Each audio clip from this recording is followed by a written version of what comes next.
السلام ہمارے آئے ہوئے مہمان سربراہ ادارہ پیغام محبت یہ محبت بانٹنے آئے ہیں، محبت کا پیغام دینے آئے ہیں، اور دامن حبیب سے جو لپٹا ارے یگانہ ہو گیا، جس سے حبیب ہو گئے اس کا سارا زمانہ ہو گیا کہ محمد سے وفاتوں نے تو ہم تیرے ہیں، یہ جہاں چیز ہے کیا لوہو قلم تیرے ہیں۔ اب بلا تاخیر نعرے کا جواب دیں، اس کے بعد حضرت علامہ مولانا محمد انیس قادری صاحب وہ خطاب ذیشان کے لیے تشریف لاتے ہیں۔ نعرے تکبیر، کھل کے بولیے نعرے تکبیر، نعرے رسالت، نعرے تحقیق، نعرے حیدری، تاجدار ختم نبوت، تاجدار ختم نبوت علامہ محمد انیس قادری صاحب۔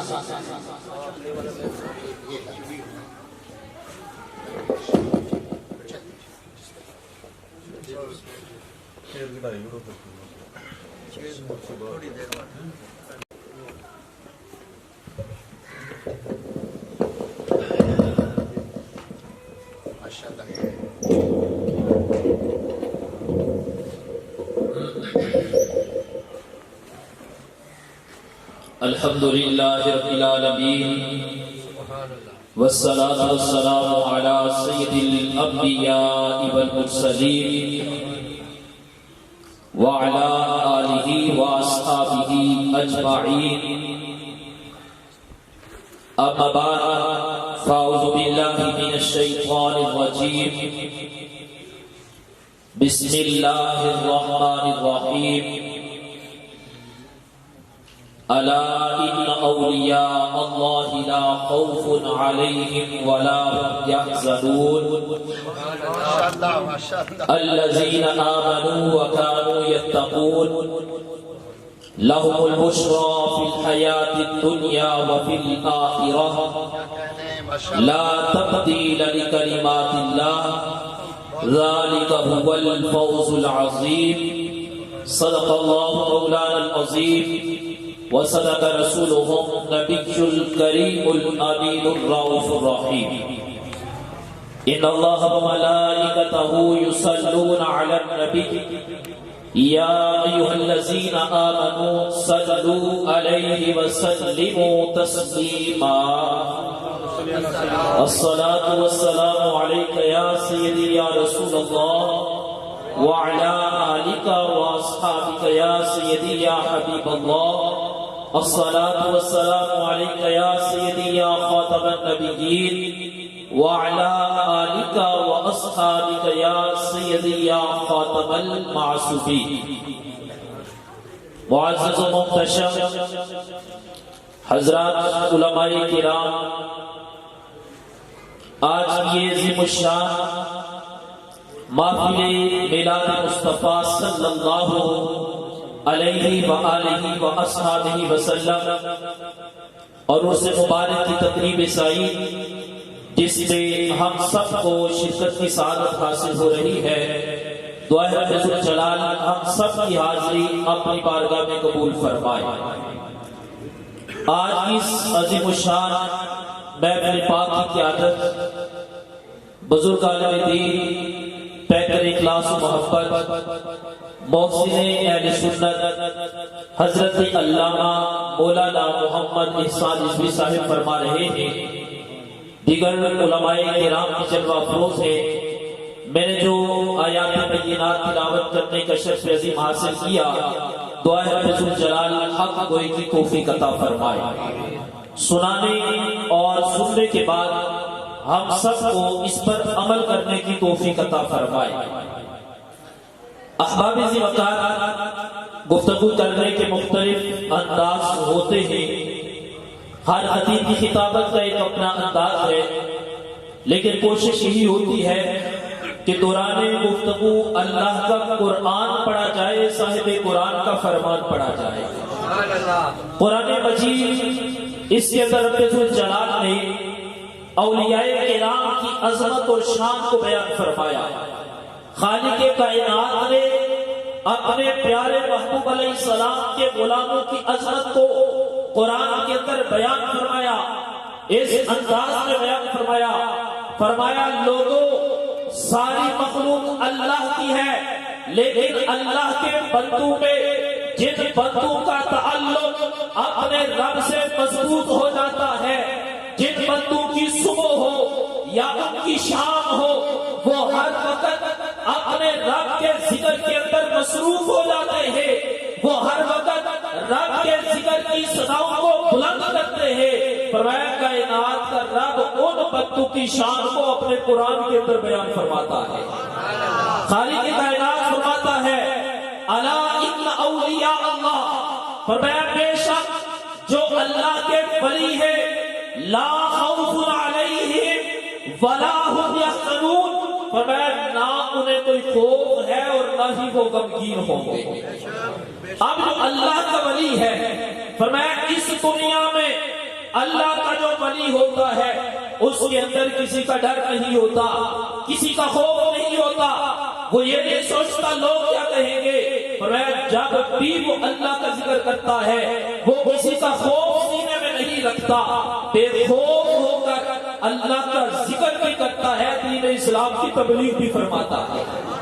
پھر فرمایا ولی کی شان کیا ہے؟ رب فرماتا ہے ہم نے ولیوں کو یہ مقام دیا ہے، ادھر اپنی زندگی عزت کے ساتھ گزارتے ہیں، لیکن اس کے بعد مرنا ہے، قبر ہو، حشر ہو، قیامت کا دن ہو، فرمایا مقام ولایت پر جو فائز ہو جاتے ہیں نہ اس دنیا میں پریشان ہوتے، نہ قیامت کے دن رب انہیں پریشان ہونے دے گا۔ اس کے ساتھ رب ذوالجلال نے جہاں پر اولیاء اللہ کی شان کو بیان کیا، وہاں پر رب نے ان کی صفات کا بھی ذکر کیا۔ یہ نہیں کہ بندہ صبح اٹھے اور دعویٰ کرے میں ولی ہوں، میں پیر ہوں اور لوگ ماننا شروع کر دیں۔ فرمایا مقام ولایت کے لیے سب سے پہلی ڈگری یہ ہے الذین آمنوا، مقام ولایت کے لیے ایمان کا ہونا ضروری ہے۔ اگر ایمان کی دولت نہیں تو کوئی مقام ولایت پر فائز نہیں ہو سکتا۔ اب ایمان کیا ہے؟ ایمان ہے توحید خدا بندی کو ماننے کا نام، ایمان ہے رسالت مآب صلی اللہ علیہ وآلہ وآصحابہ وسلم کی رسالت کو ماننے کا نام، ایمان ہے عقیدہ ختم نبوت پر یقین رکھنے کا نام، ایمان ہے اللہ کے پیارے محبوب علیہ السلام کے لائے ہوئے دین پر ایمان اور یقین رکھنے کا نام۔ فرمایا الذین آمنوا، مقام ولایت کے لیے سب سے پہلی ڈگری ایمان کی ڈگری ہے، جس کے پاس ایمان ہوگا رب اس کو مقام ولایت پر فائز فرما دے گا۔ فرمایا پہلی چیز ہے ایمان، ایمان کے بعد ہے اعمال۔ الذین آمنوا، وہ لوگ جنہیں ایمان کی قوت مل گئی، ایمان کی طاقت مل گئی، ایمان کی دولت مل گئی۔ مالک ایمان کے بعد مقام ولایت کے لیے ضروری کیا ہے؟ ایمان بندے کا کامل ہے، یقین اس کا کامل ہے، عقیدہ اس کا اچھا ہے، عقیدہ توحید کو بھی ماننے والا ہے، عقیدہ رسالت کو بھی ماننے والا ہے، صحابہ کی عظمت کو بھی ماننے والا ہے، اہل بیت اطہار کی شان کو بھی ماننے والا ہے، اولیاء کرام کے فیضان کو بھی ماننے والا ہے۔ مالک ایمان کے بعد فرمایا وَقَانُوا يَتَّقُونَ، ایمان کے بعد متقی و پرہیزگار ہونا ولی کے لیے ضروری ہے۔ ہم اہل سنت ہمارا یہ نظریہ ہے، ہر بندہ جو دعویٰ کرے میں پیر ہوں، ہم اس کو پیر نہیں مانتے۔ پیر ہونے کے لیے یہ شرط نہیں کہ وہ ہواؤں میں اڑے گا تو پیر ہوگا، وہ پانی پر تیرے گا تو پیر ہوگا، آگ جل رہی ہے اس میں سے گزر جائے گا تو پیر ہوگا۔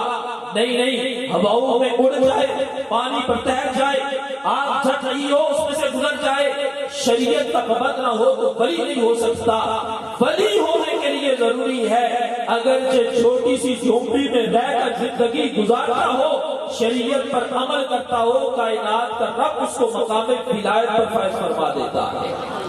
میرے اور آپ کے نبی محبوب علیہ السلام اپنی زبان مبارک سے بیان فرماتے ہیں، کہتے ہیں کہ آج لوگ اولیاء کرام سے محبت کرتے ہیں، کوئی دور سے چل کر آتا ہے، وہ سفر کر کے آتا ہے، بھائی کدھر آئے ہو؟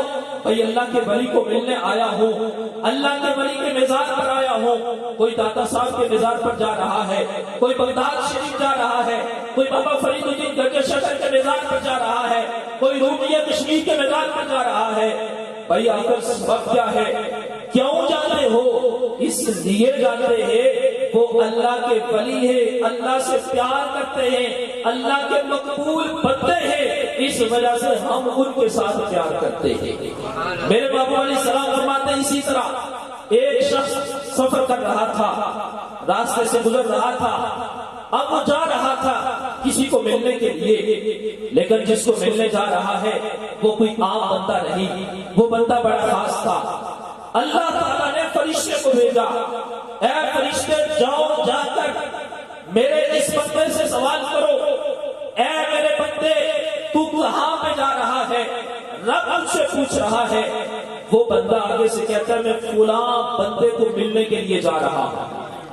اب فرشتہ پوچھتا ہے فلاں بندے کو ملنے کو جا رہے ہو، یہ بتاؤ اس کے ساتھ تمہاری رشتہ داری کیا ہے؟ کہا میری تو کوئی رشتہ داری نہیں۔ کہا اس کے ساتھ مطلب کیا ہے؟ کہا کوئی مطلب نہیں۔ کہا تعلق کیا ہے؟ کہا ظاہری طور پر کوئی تعلق نہیں۔ کہا پھر سفر کر رہے ہو، ادھر جا رہے ہو، آخر کوئی مقصد تو ہوگا جانے کا؟ کہا مقصد ایک ہے، وہ اللہ کا بندہ ہے، وہ اللہ کا ولی ہے، وہ اللہ کا ذکر کرتا ہے، وہ اللہ کا پیارا بندہ ہے، اللہ نے اس کو مقام ولایت پر فائز فرمایا ہے، میں بس جا رہا ہوں اس سے ملنے کے لیے، اس لیے وہ عام بندہ نہیں، وہ اللہ کا خاص بندہ ہے، وہ اللہ کا ولی ہے، وہ اللہ سے پیار کرنے والا ہے۔ فرشتہ کہتا ہے مجھے کائنات کے رب نے بھیجا۔ رب فرماتا ہے میرے اس بندے کو میرا پیغام سنا دو، کائنات کا رب تجھ سے محبت فرماتا ہے۔ پتہ چلا ہم جو اولیاء کرام کو ماننے والے ہیں، اولیاء کرام سے پیار کرنے والے ہیں، اولیاء کرام سے عقیدت رکھنے والے ہیں، ہم اولیاء کرام سے پیار کرتے ہیں، اس کی برکت سے کائنات کا رب ہمارے ساتھ پیار فرماتا ہے۔ آج کا دن چونکہ محبوب سبحانی، قطب ربانی، قندیل نورانی، شہباز لامکانی، جناب سیدنا شیخ عبد القادر جیلانی الحسنی والحسینی رضی اللہ تعالی عنہ آپ کا یوم بھی ہے، اور میں چاہتا ہوں کہ جہاں پر محفل میلاد ہے، اس سے بعد کی تقریب ہے، وہاں پر ہماری حاضری حضور غوث اعظم کی بارگاہ میں لگ جائے۔ حضرت محبوب سبحانی کی عظمت اور شان کے حوالے سے تو آپ اکثر علماء سے سنتے ہوں گے، میں صرف دو پہلو کی طرف آپ کی توجہ لے کر جانا چاہتا ہوں اور اپنی گفتگو کو سمیٹ رہا ہوں۔ آج ہم سارے حضور غوث اعظم رضی اللہ تعالی عنہ ان کے ماننے والے ہیں، ان سے پیار کرتے ہیں، عقیدت رکھتے ہیں، ہمارا یقین ہے وہ اللہ کے نیک بندے ہیں، ولیوں کے سردار ہیں، اور اولیاء کی صف میں ان کی بڑی شان ہے۔ کبھی ہم اس بات پر غور کریں کہ حضور غوث اعظم کی محبت کے ساتھ ہم پر ملازم ہے کہ ہم حضور غوث اعظم کی سیرت پر عمل کریں۔ ایک بڑے اہم پہلو کی طرف آپ کی توجہ، حضور غوث اعظم کی 11ویں شریف کو ہم ہر مہینے کرتے ہیں اہتمام۔ غوث اعظم سے یہ سوال کیا گیا کہ حضرت یہ ارشاد فرمائیے کون سا ایسا وظیفہ ہے جو سب سے زیادہ آپ وظیفہ کرتے ہیں اور سب سے پہلے آپ نے وہ وظیفہ کیا ہو؟ تو آپ فرمانے لگے میں اللہ کی پاک کلام قرآن مجید کی تلاوت معمول کے ساتھ کرتا ہوں۔ 15 سال آپ کا یہ معمول رہا کہ حضور غوث اعظم رضی اللہ تعالیٰ عنہ عشاء کی نماز کے بعد فجر تک آپ پورا قرآن کریم رات کو تلاوت کر دیا کرتے تھے۔ آج پوری رات قرآن پڑھنا تو ہمارے لیے بڑا مشکل ہے۔ میں حضور غوث اعظم کی سیرت کے حوالے سے یہ پیغام دینا چاہتا ہوں، آئیے ہم کوشش کریں کہ ہم ہر روز ایک پارہ قرآن کریم کی تلاوت کریں۔ اپنے گھر میں جب ہر مہینے 11ویں شریف کا اہتمام ہوتا ہے، کوئی غوث اعظم کا ایسا عاشق تو ہونا چاہیے، کوئی ایسا دیوانہ تو ہونا چاہیے جب مہینے کے بعد گھر میں لنگر پکائے اور ساتھ کے میں نے غوث اعظم کے نام کا پورا قرآن کریم تلاوت کیا۔ تو میں کہتا ہوں اس سے حضور غوث اعظم کی نگاہ کرم شامل حال ہوگی۔ دوسری بات حضور غوث اعظم سے یہ سوال کیا گیا کہ حضرت یہ ارشاد فرمائے کہ آپ کو اللہ نے اتنی عظمت اور شان دی ہے، اتنا مقام دیا ہے، اس کا آخر سبب کیا ہے؟ کوئی ایک عمل بتائیں۔ حضور غوث اعظم رضی اللہ تعالیٰ عنہ فرمانے لگے میں نے اپنی زندگی میں کبھی جھوٹ نہیں بولا۔ اولیاء کرام کے عرس پر آنے والوں، اللہ والوں کی محفل میں آئے ہو، حضور غوث اعظم کی سیرت کے اس پہلو پر ہمیں غور کرنے کی ضرورت ہے۔ آج اللہ ماشاءاللہ ہمارے معاشرے میں جھوٹ کتنا عام ہو چکا ہے۔ ایک وقت تھا جھوٹ کو جرم سمجھا جاتا تھا، اب ہم جھوٹ کو جرم سمجھتے ہی نہیں۔ ایک وقت تھا کہ جھوٹ بولتے وقت بندہ شرماتا تھا، ڈرتا تھا، لیکن اب ہم جھوٹ بولتے وقت شرماتے نہیں، ڈرتے نہیں۔ ہم یہ نہیں کہتے، کبھی اس بات پر غور کریں کہ جھوٹ بولنا حرام ہے، گناہ کبیرہ ہے، اور جب بندہ جھوٹ بولتا ہے تو اس پر اللہ کی لعنت ہوتی ہے۔ آؤ حضور غوث اعظم رضی اللہ تعالیٰ عنہ آپ کی سیرت طیبہ کے اس پہلو پر ہم غور کریں اور اس محفل میں بیٹھ کر اپنے ساتھ عہد کریں کہ آج کے بعد ہم جھوٹ نہیں بولیں گے۔ حضور غوث اعظم رضی اللہ تعالیٰ عنہ آپ کے ساتھ محبت کرنے والوں، اولیاء کرام کی زندگیوں سے ہمیں کیا پیغام ملتا ہے؟ میں آخری بات کر کے اپنی گفتگو کو سمیٹ رہا ہوں۔ حضور غوث اعظم رضی اللہ تعالیٰ عنہ آپ کا اگر بچپن دیکھا جائے تو حضور غوث اعظم رضی اللہ تعالیٰ عنہ بچپن سے ہی ولی تھے۔ آپ سے سوال کیا کہ آپ کو کب پتا چلا کہ آپ مقام ولایت پر فائز ہیں؟ آپ نے کہا جب میرا بچپن تھا، میری والدہ نے مجھے درس میں بھیجا، میں وہاں پر جاتا تھا، مجھے آواز آتی تھی، فرشتے کہتے تھے یہ جگہ چھوڑ دو، یہاں پر عبد القادر میں بیٹھنا ہے۔ اب جس بندے کو پتا چل گیا بچپن سے میں ولی ہوں، اور پھر صرف وہ ولی نہیں، ولیوں کے سردار ہیں، اور حضور غوث اعظم حسنی حسینی سید ہیں، اور ان کی ایک بڑی شان ہے، آپ کو پتا چل گیا، آپ نے پھر بھی علم دین کو چھوڑا نہیں۔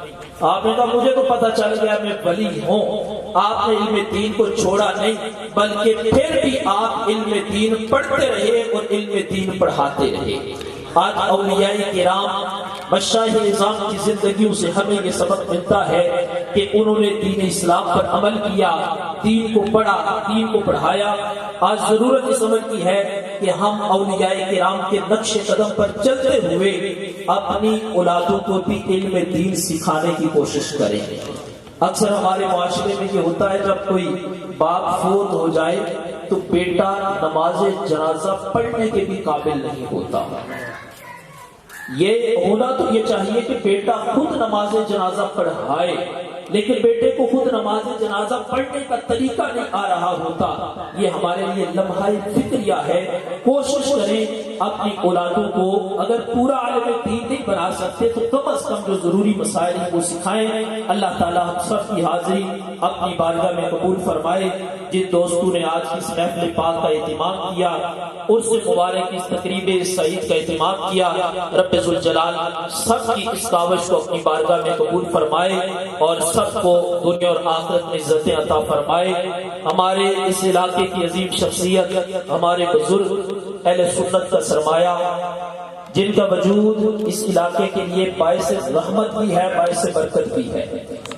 آج اللہ کا فضل ہے کہ میں دین کا کام کر رہا ہوں اور ہمارا پیغام ہزاروں افراد تک پہنچ رہا ہے۔ یہ سارا فیضان جو ہے اور سارا جو فیض ہے یہ حضرت علامہ احسان رضوی صاحب کا ہے۔ میری دعا اللہ تعالیٰ ان کا سایہ ہمارے سروں پر سلامت رکھے اور ہمیں اس طرح کے مخلص علماء کی قدر کرنے کی توفیق عطا فرمائے۔ وما علینا الا البلاغ۔